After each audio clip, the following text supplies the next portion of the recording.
everyone, Griff Hamlin here. Welcome and thanks for joining me today. In this video, we're going to talk about something called ornaments. And ornaments are actually a classical music term. So it's like official, music theory stuff.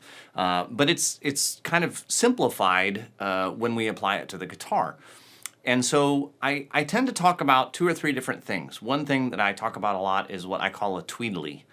I think the official classical name for that is a mordent. I might be wrong about that. Don't hold me to that. And then another thing I talk about a lot is a turn, a blues turn. And both of these are ornaments that we can use. And there's another one called a trill that we can use. And so what I'm going to talk about is kind of what is the difference between a trill, a turn, and a tweedlie, as I like to call it. And again, I think the official name for a tweedlie is a mordent, M-O-R-D-E-N-T. You can look that up and let me know if I'm right. Doesn't really matter, but let me kind of show you what they are. The trill is any time, and all of these are going to involve slurs, right? Hammer-ons and Pulloffs. So whenever we're going, if we take two notes in a scale, okay, and these can be any two notes from any appropriate scale, and that's gonna matter. So I'm gonna try and use the minor pentatonic scale as much as possible, but particularly when we get to the turns, there's some other cool spots. So just be on the lookout for that. So let's say that I've got, good old box one in A minor. Okay, so a trill is when I hammer and pull off back and forth between two notes in the scale, and I just keep going back and forth at whatever speed I want. Okay, so I'm ornamenting the lower note with the upper note. Okay, and you can do that, on any note, on any string of a pentatonic scale. It's really easy. If you can do the required hammer-ons and pull-offs. Now, real quick, I don't want to make this a huge lesson on hammer-ons and pull-offs, but one thing you got to remember is that a little bit of overdrive will help. It adds to the compression. When you do a hammer-on, the main thing is to be quick. You can't add any volume. Okay, there's no physics that will allow you to really add volume to the second note. But if you go quick enough, you can at least keep the volume consistent. When you do a pull-off, however, you can kind of pull it, right? I can almost pluck the string. And it doesn't matter which finger. But obviously I'm staying within my scale, so that's why I'm using my pinky. I could do it with my third finger if that's more comfortable. But you'll notice that I'm really pulling that. So the pull-off, to me, is more useful than the hammer-on, because with the pull-off, I can truly control the volume. I can add and I can reduce volume, right? I can actually go quiet, but I can keep it going because of my pull-off. Or I can make it louder by pulling off harder. So to me, the pull-off is really the one that you want to make sure you're really comfortable doing, because it, like I said, it allows you to actually increase or decrease your volume and your dynamic, which is super cool. But again, overdrive helps a lot. A little bit of tube screamer or a little bit of overdrive on the amp or a rat or whatever, pedal, anything to get you some overdrive, to get you some of that compression to help you will help. Can you do it on an acoustic guitar? Totally. I do it on an acoustic guitar all the time. The trill in particular, though, is going to be extremely difficult, or I'll say the most difficult of all of these options on an acoustic guitar. Okay? So again, trills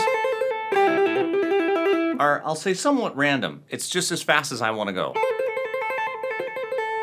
Okay? But let's say that I take a note in my scale and I go to the note above it and back only once. Okay, now that is something that I call a tweedlie. Okay, and I've used that term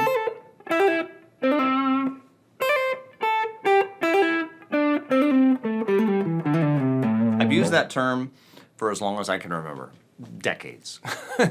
It just sounds like that to me. It just, you know, it just does that.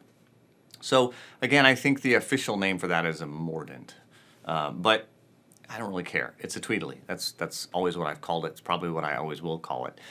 You can do that, again, any note in your scale and the note above it. So what's kind of cool, right?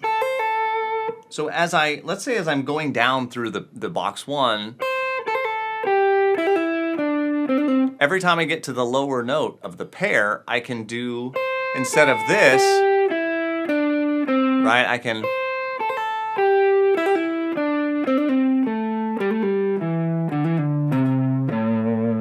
and that just kind of adds some nice flair.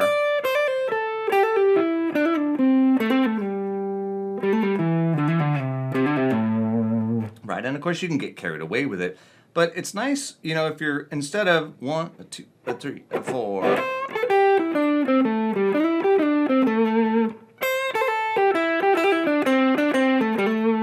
you know, you can kind of make up some stuff that sounds a little bit more interesting, and that's what ornaments are for, is to take something that would otherwise be somewhat basic, a melody, okay, a melody that doesn't require these ornaments, but when we throw them on, all of a sudden we get extra coolness.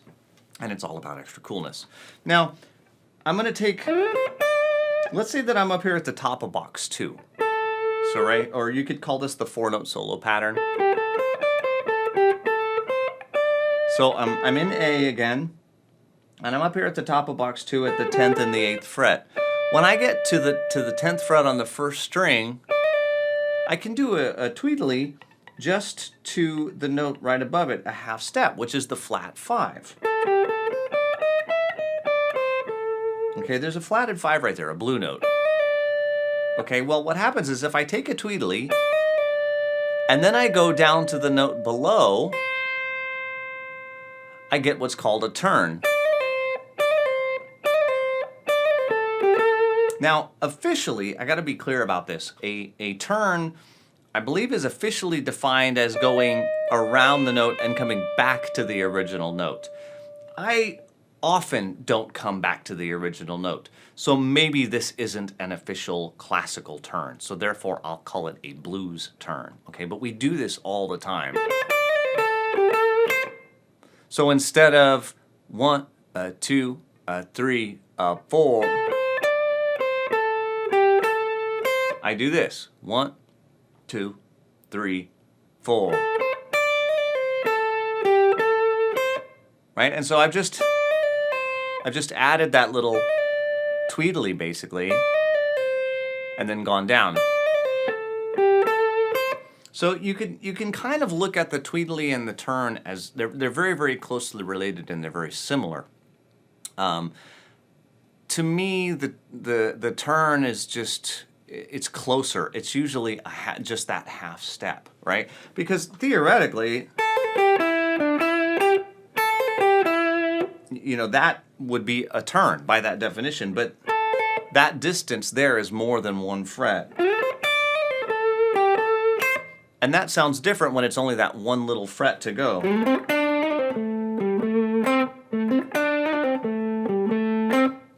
So there's only a select few places where you have that half step available. Okay, so in order to do a turn, there's a couple of options.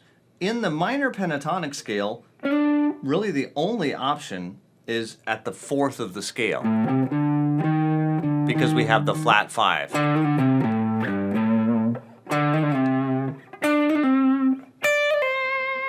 Okay, but if we add in some of the major pentatonic notes, right?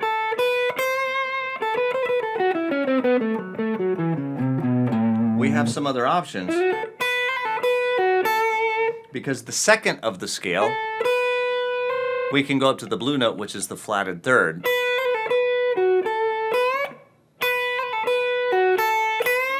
Okay, so instead of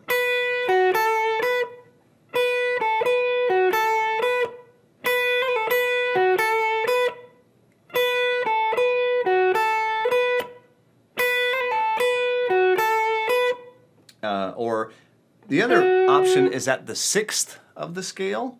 Now, this is where you kind of got to see a combination between the two patterns. If I use the 6th of the scale, the flatted 7th is a half step above it. So the 6th is in the major pentatonic scale, whereas the flatted 7th is in the minor pentatonic scale.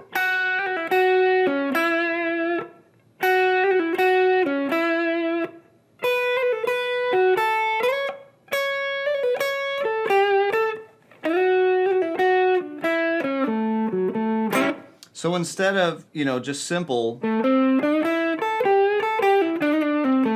I could do it with a slide.